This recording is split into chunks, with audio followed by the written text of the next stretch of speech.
آج کل مارکیٹ میں بڑی رنگ دار اور چمکدار اور جدید ترین بڑی خوبصورت ٹرالیاں نکل آئی ہیں، اور اندھی تقلید کرنے والے لوگ جو ہیں وہ ان کے پیچھے دھڑا دھڑ بھاگ رہے ہیں۔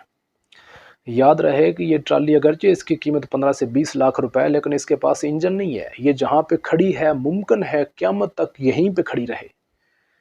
تو آپ کو ٹریکٹر تلاش کریں، اگرچہ ٹریکٹر جو ہے وہ پرانا ہو، خستہ حال ہو، دیکھنے کو بھلا نہ لگے، اگرچہ وہ 1400 سال پرانی طرز پر چل رہا ہو، کوئی مسئلہ نہیں، وہ آپ کو آپ کی منزل تک پہنچا دے گا۔ کیوں؟ کیونکہ اس کے پاس انجن ہے۔ یہ ٹرالی جو ہے نا، جو آپ کو چمکدار لگ رہی ہے، یہ بڑی خطرناک ہے۔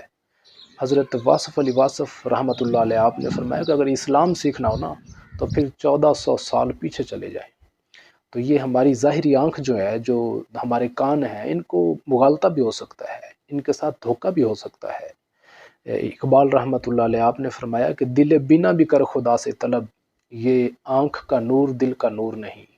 تو یہ ہماری آنکھ جو ہے، اس کے نور کی بات نہیں ہے، بات یہ ہے کہ آپ اپنے رب سے دل بینا طلب کریں، دیکھنے والا دل پیدا کریں جو ظاہر و باطن کو پہچان سکے۔ یہ ٹرالی اگرچہ دیکھنے کو بڑی چمکدار ہے، لیکن یہ اس کا باطن بڑا خراب ہے۔ ذرہ عشق نبی از حق طلب، سوز صدیق و علی از حق طلب۔ آپ کو صاحب نظر تلاش کریں، آپ اپنے رب سے ذرہ عشق نبی